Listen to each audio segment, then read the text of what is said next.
All right, so obviously this place is beautiful. Instead of me just saying how beautiful it is, I'm gonna make this my second in my series of my career. I've had 3 careers. My previous video about this was about my computer industry job experience. That was my first career as a computer programmer, software consultant. I did that from basically in high school I was making computer games, so like 79 to 2002. But my second career was as a teacher. So I'm doing this partly for my kids, and potential grandkids. So when I'm long gone, they're curious. What was Dad doing? What was Grandpa doing? They could refer back to this video. Look at this.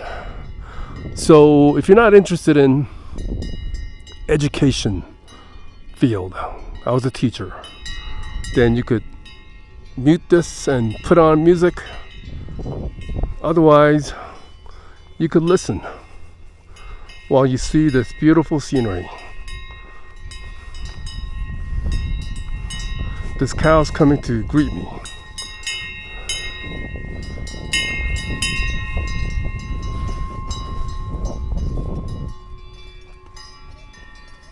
Okay, so my second career was as a teacher, and I started that because I got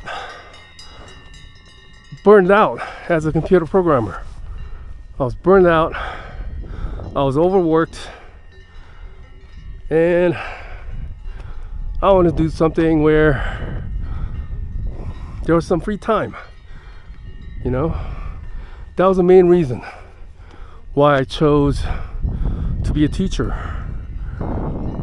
I went back to school and got my degree in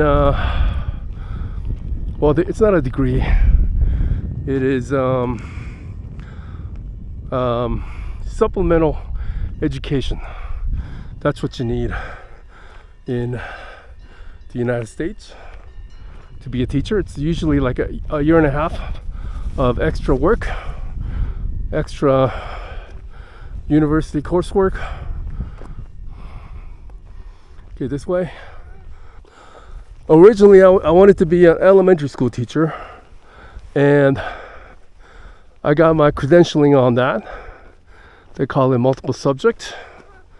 So the supplemental education is called either you get a multiple subject credential or single subject credential to be a teacher. So I got a multiple subject credential, but I couldn't find a job as an elementary school teacher, and the school district was looking for a science teacher, and I love science. Science was the first love that I had back in elementary school, especially astronomy. So yeah, I said, I would love to be a science teacher, because they saw that I took all the science classes as a computer programmer to get a computer science degree. So they hired me on condition that I get a single subject credential. To get a single subject credential, all you had to do was take one extra class and pass a test, extra test. So I said yes. And I became a middle school science teacher, mostly 7th grade, but I have taught 8th grade, and I have taught for 18 years. This was the longest job I've had. I worked for only one school district, and it was a great school district when I first started because the principal was awesome, assistant principal was awesome, and all the teachers were great. I just loved it. I loved teaching there. So I started teaching because of the summer vacation, the winter vacation, spring vacation, but it turned out that I liked teaching. There was lot of aspects of teaching that I loved. So what did I like about teaching? Well, as a middle school science teacher, I felt like a tour guide of science. You can't really go deep into a subject at the middle school level. Your main job is to get the kids interested in science. You're doing like a grand tour. You're on one of this, let's say, tour bus that's going through Europe. Well, instead of going through Europe, you're taking a tour bus through science. And I will show them all the interesting things, all the neat things, get the kids interested, make it funny. So that's something that I really liked. Look at this. This morning, I was hiking in snowfields with flowers. You can see the previous video for that. This is the same day, and I'm hiking in green fields. I predicted that. I am doing that. And with flowers, clouds, blue sky, everything's about the same except no more snow. It's green fields. Okay, this way. Giving a grand tour of science was really interesting. Another thing that I really like about teaching, parts of it was like acting. Like you're a performer. You can't just spew out facts. You have to make it interesting. You have to tell a story, and I love doing that. I love making a story about a subject, not revealing it entirely right away, just giving little bits of it, showing little bits of it, and letting the kids wonder what's going to happen next, or to predict what's going to happen. I don't think I've ever done this hike before, and it's really lovely. It's downhill, lovely views, and it's easy. It's going downhill. That's why I'm doing the talk. If it was going uphill, I wouldn't be doing this talk. Anyway, yeah, the acting part, that was really interesting. Really got me engaged.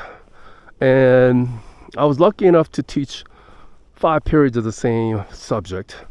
So, every period you try to make it better. You adjust your performance. You make some corrections. So usually by the 4th or the 5th performance, it was getting better. You got rid of all the kinks, and I really like that. And also usually, the subject matter doesn't change every year. It's not like software industry where you got a new tool coming out every year or two. Well, in middle school science, it's the same subject usually. They change it every 7 to 10 years. They change the curriculum, but for about 7 to 10 years, usually the same. And I like that too. You can see Eiger showing up right there. So initially, I made some mistakes. The mistake I made was I was being too strict. And being too strict has its problems. Yeah, being too strict causes some kids to lose interest in you, in which case they lose interest in your subject. So I found out that instead of being strict, it was more important to be fair. To be fair and to be consistent. Well, what you might be wondering, what is the difference between being fair and strict? Well, being strict, you're just following the rules blindly. Being fair, you're making adjustments based on the situation, based on the circumstance, based on the student. Okay, here's a gate preventing the cows from going and also preventing me from going. Like, you gotta do that. Okay.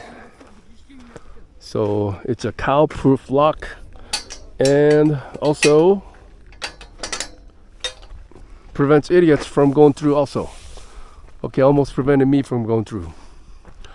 Okay, so yeah, being fair. So don't be so strict with the rules. Make some adjustments based on the situation. And another thing that I did was, whatever the kids did yesterday, you wipe it clean the next day. So they start with a blank slate. You don't have any grudges against them. So that's an important thing. Making sure that a kid always starts off fresh every day. They don't have any marks against them from the previous day. For the most of the 18 years that I was a teacher, I really enjoyed it. Especially when I had really good principals, supporting you, protecting you, shielding you from, whatever's happening. It was enjoyable. But when you get a principal that is not supportive, and I've had a few of those, it's not enjoyable. Not enjoyable at all. Some of these principals, they treat you like children because that's the only experience that they have. They've been promoted from a principal. They've been promoted to a principal position from a teacher. So all they know is how to handle kids. So a lot of these principals, the bad principals, they treat the adults like kids. And it's really demeaning. And I had a couple of those type of principals, and it ruins your motivation. You don't feel like working really hard, Another thing that ruins it are the district personnel. And near the end of my career, not only I got bad principals, we had bad district personnel, especially like the superintendent. The superintendents and the assistant superintendents, they do what is politically correct, but not necessarily what's best for the students, the parents, or the teachers. And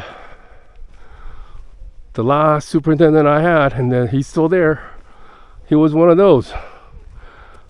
Wow, look at this, beautiful. Totally green. And there's Eiger, Grindelwald, Green Hills, all around. Above too. So, I was talking about bad superintendents. And, a lot of districts have bad superintendents. I have colleagues that work at other districts, and they complain about their superintendent and the school board. You might be wondering, why are there so many bad superintendents? In my opinion, it's because of the bad school board. School board members get elected that are not qualified to make really good decisions for the school district. It's like a popularity contest, school board elections. So whoever's most popular gets elected. And usually they're not the ones that are most qualified. And they also, a lot of them, they're viewing the school board membership as a stepping stone to higher offices. So they end up making decisions that are politically correct, but not necessarily the right decision for that school district, not decision for the students in that school district, or the parents, or the teachers. So what is an example of a bad decision? Well, recently, my school district that I was working at, they decided we don't want to fail people. We don't want to fail students. So they wanted to change the grading policy. So instead of giving zeros for not doing any work, they said we're going to give 50%. So you don't do any work, you get automatically 50% of the points. Because they say, oh, it's not fair that you don't do any work, you get 0%. They're saying, oh, from 0 to 60 is an F. That's too much. Well, it might sound like a good idea, but you're really teaching the kids bad lessons, bad life lessons. What ends up happening is that a student doesn't do any work. They get 50% for all those assignments that are not turned in. And then they just got to turn in a few assignments and they could just pass a class with a D. Okay, so failure or failing a student, you're actually doing them a favor. You're giving them negative enforcement. Human beings, they need negative and positive reinforcements. They need to know what is a wrong decision, what is a right decision. And you're not giving the right negative feedback. So what's another bad policy? Another bad policy was that we're gonna eliminate all these different math classes. In middle school they had a 7th grade math class, they had a pre-algebra math class, and they had an algebra math class. They say, well, this is not fair for the kids who's taking the lower math class. They're not learning as much. So they're gonna make it all into one class, and this is not really doing anybody any favor. If you make it into a single class, you're not making the students who is struggling more time to learn their material, because the teacher has to try to teach both to the students who are struggling with math as well as the ones who are excelling. So this hurts everybody, and this was a recent decision. And the superintendent, he wouldn't answer teachers' mail. He treated teachers like non-humans. This was another demeaning thing, because obviously he doesn't care about the teachers. He doesn't really care about the parents or the students. He only cares about himself. And unfortunately, I think a lot of school districts face this, and a lot of parents are unaware of this, because they only see what's publicly being said by the district. Anyway, that's one of the reasons why I retired early. I didn't like the leadership at my district. But, it's not an isolated case. It's not just my district. I think it's happening in a lot of districts across the nation. So fortunately, I was able to retire early because I had a side business, but a lot of my colleagues, they hate it there. They hate working at that district because of the same reason I'm talking about. But a lot of them can't quit or retire early. So I think for a lot of teachers, most teachers, whether they like working at their district is going to depend on the leadership. If they have really good principals, superintendents, they're going to love their job. Like I did. Like in the first half of my career, I loved my job. I had really good principals, and they were able to shield me from a lot of what's happening above their level. I didn't even know some of the superintendents in the first half of my career because, the principal was able to shield me. So that was my experience. Okay, we have some kind of tow truck here. Maybe they're repairing the hiking trail. That looks like it's a gondola that only operates in the winter. So that's not the Eiger Express. Eiger Express is beyond that, I think. So I also want to talk about what's wrong in education. How can we improve education? And this is my opinion, and I'm sure some people are gonna disagree with me on this, but I think one of the problems with education is that it's mandatory and that it's free. You might be thinking, education should be free. Education should be mandatory. Well, these create problems. When you make something free, it's not valuable to the person who's receiving it. I think if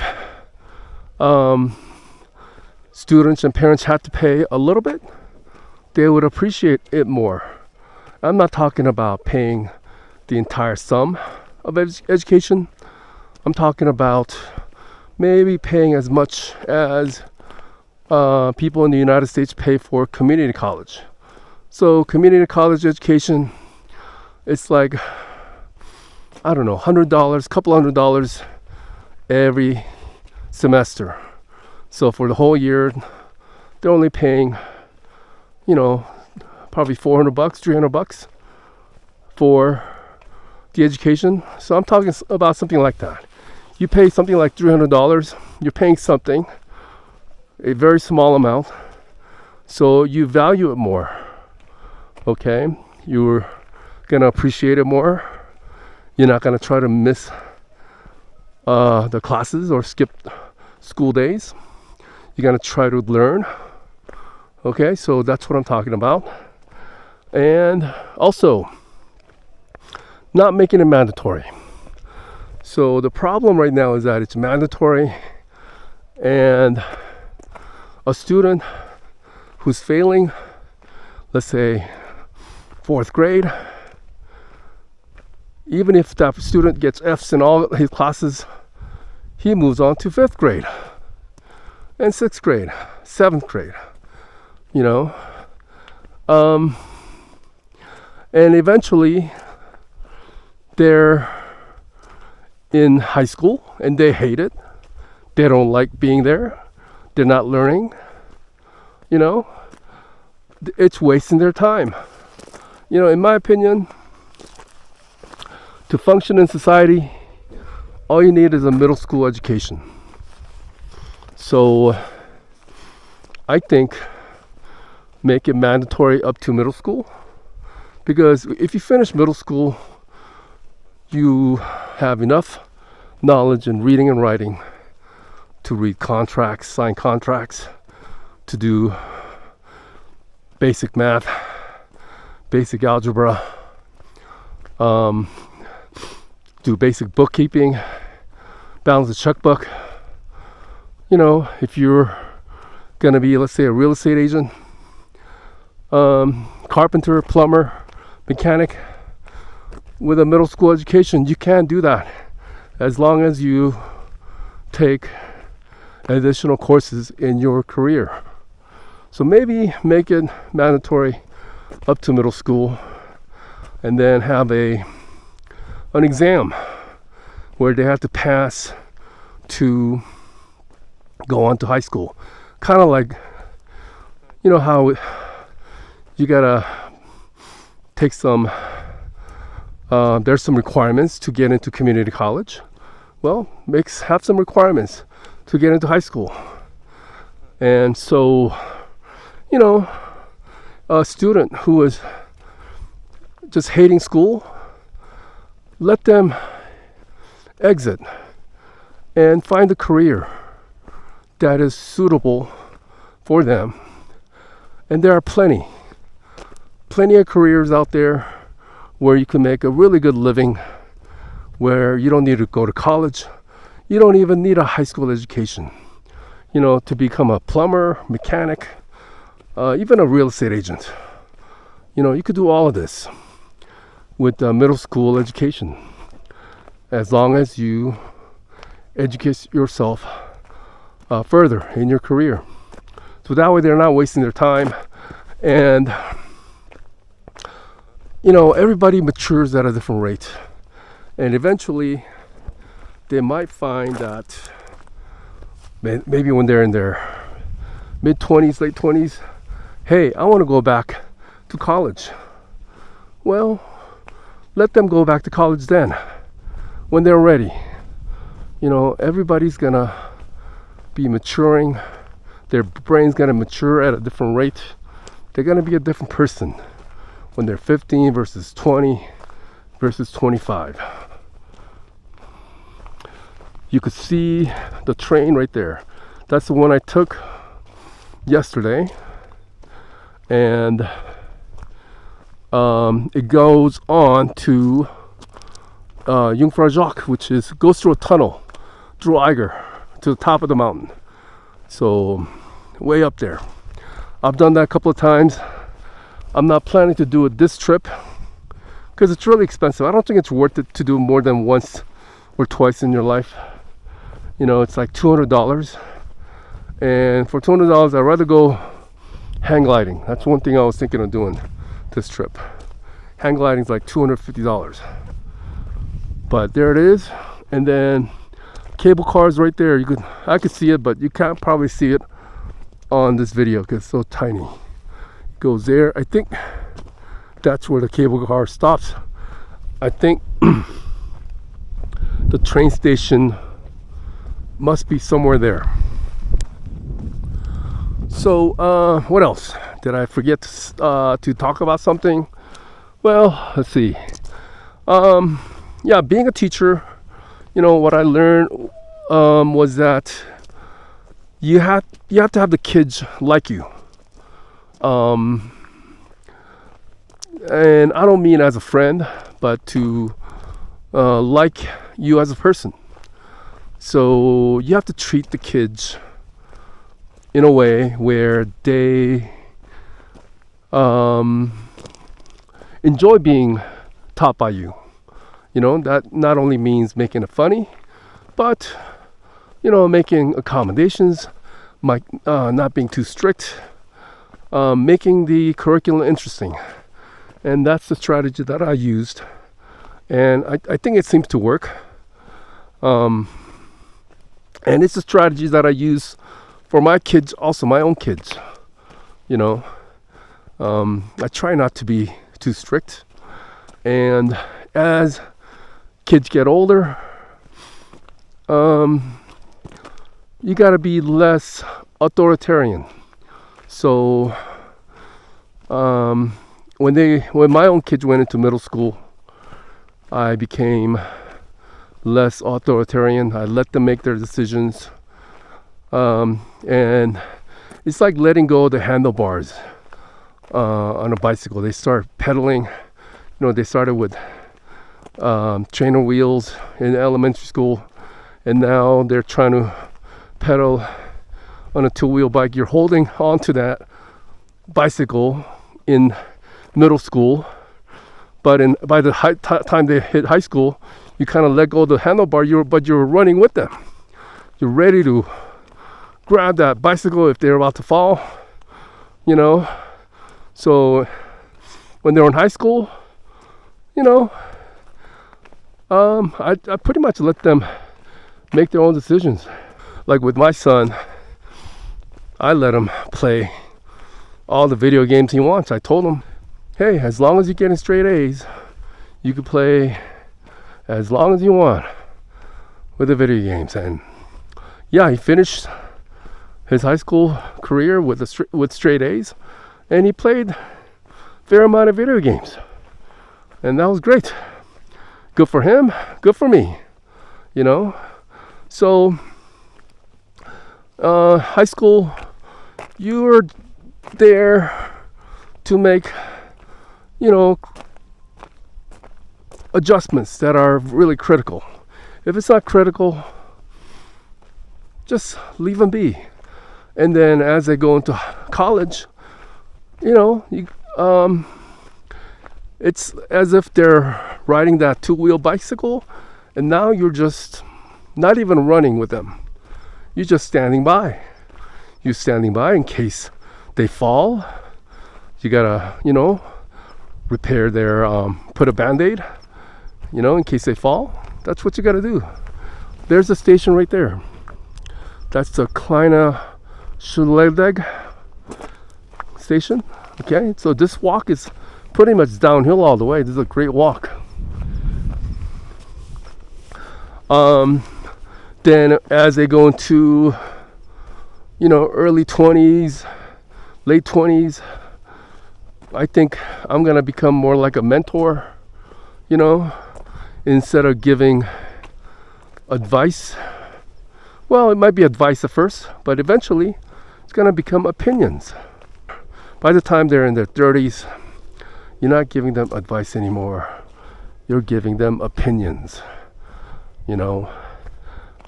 because they probably know better by the time they're in their 30s and 40s. And then I'm thinking that, when they're in their 30s and 40s, we'll be like friends, just sharing opinions. Look at this beautiful, beautiful valley. Nice. Okay. All right, so those are my thoughts. These are my opinions, not advice. Okay? So don't get angry. Just my opinion. You could have different opinions. And who could get angry looking at this view? Okay, just relax. Taking this view. All right? And everything is fine. Everything will be fine. So, additional thoughts. Most of the teachers out there that I've met, great teachers. Probably 90% of the teachers are great. They're not there to make money. They're there because they love their profession. Same thing is not true of the district leadership. I mean, they got into district leadership because they didn't like being a teacher. So they're out for some other purpose. Okay, and a lot of times they make decisions that are not best for the students or the parents or the teachers, like I said. As far as the students, I would say, if 90% of the teachers were great, I would say 90% of the students are great. They're there to learn. They enjoy school. So there are a few students. Every year it's different. Some years are better than others, but let's say that there's, let's say, 1 or 2% of the students who are just not enjoy being at a school. I would even say they don't enjoy being part of human society. Okay, they like to see people suffer. They like to see other students suffer. So some years maybe it's 2%. Some years it's less than 1% of the students are like that. But there's a few students like that. And what they do is they influence about 8 or 9 more percentage of students. These 8 or 9 percentage of students, if they were hanging around good role models, they would make good decisions. But if they hang around these 1 or 2 percentage of students who just hate being at school, being part of human society, they're gonna make the wrong decisions. And that's where most of the teachers' attention, energy is focused on, especially at the middle school level. So I would say 90% of the kids are great. Maybe 1% of the students are creating all the problems. That's making the teacher spend 90% of their time focusing on the 1% of the students. And that 1% of the students are also influencing additional 9% of students to make the wrong decision. So I spent 18 years of my life as a teacher, middle school science teacher, and I spent about like 22 years as a computer programmer, computer consultant, software consultant. I would say being a teacher was a lot less stressful. More enjoyable, a lot less work.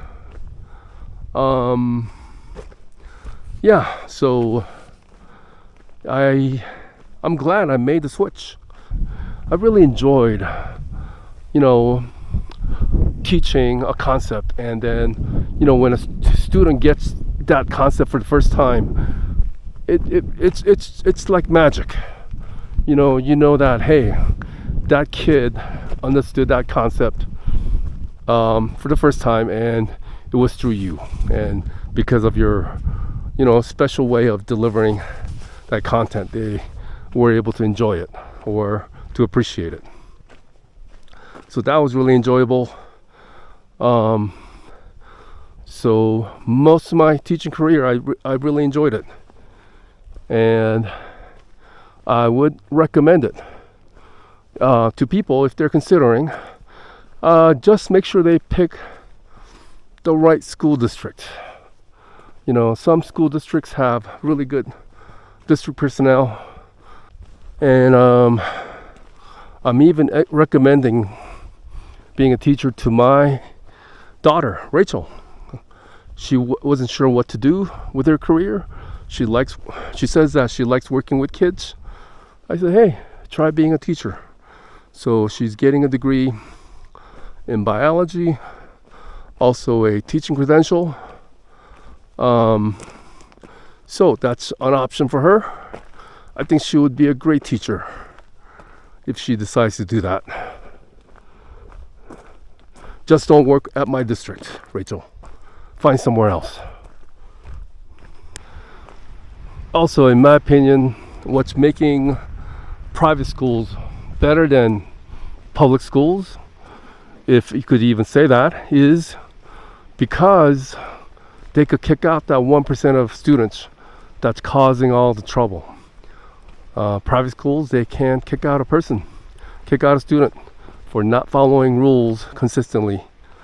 And by kicking out that 1% of students who's causing all that trouble, influencing the kids in a bad way, well, you're just you're not only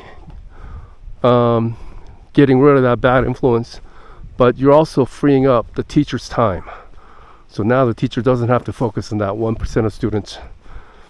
They could focus on the 99% of the students who are there to learn, eager to learn. So that's what's making private schools better. It's not really the teachers, it's really the student body, because they could control who is in that district, in that private school district, and who's not. I think we're almost there. I think that's the station there. Not that one. Over there. Looks like a 10-minute walk. And 51, yeah, we can make the 5:51, I think. Yeah, 10-minute walk. This is just a restaurant. Stations beyond. It's nice that a lot of these restaurants, they got playgrounds like this for the kids.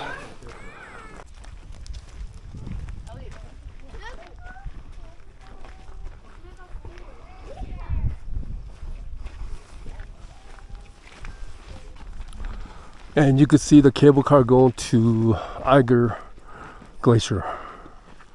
That's where I was yesterday. I took the train here and then switched to a different train up there to Eiger Glacier, and then took the cable car down.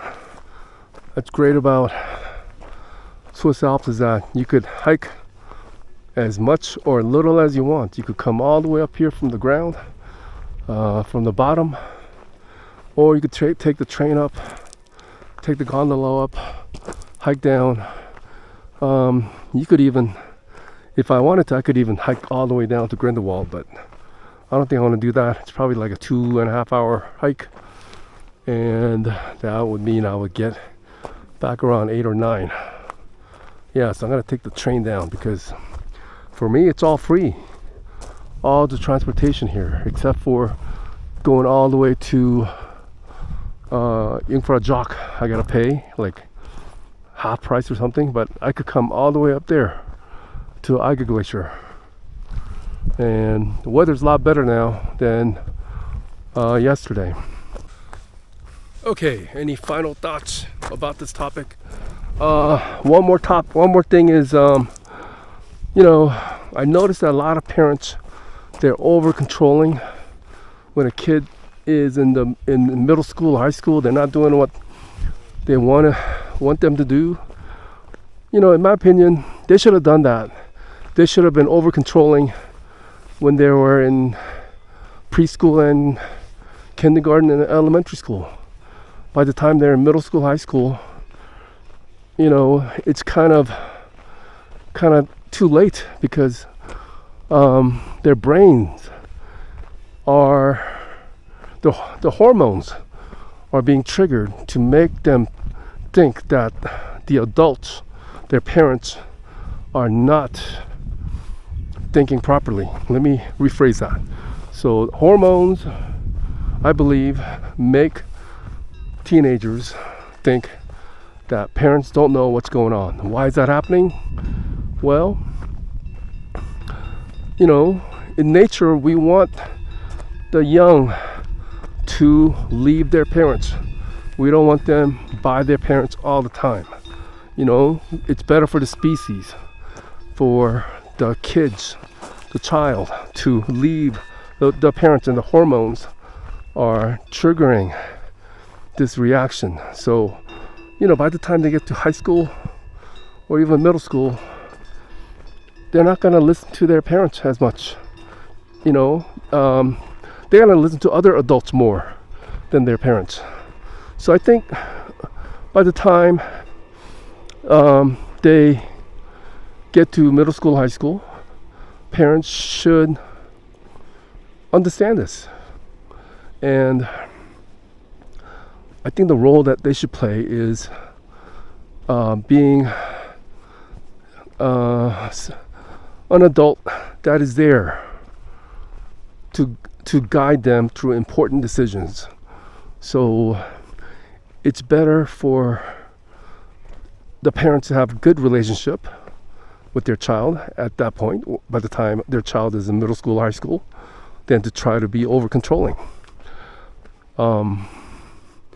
So all the lessons should have been taught when they were toddlers, when they were in preschool, kindergarten, elementary school. By the time they're in middle school, they're not going to want to listen to you. It's just built in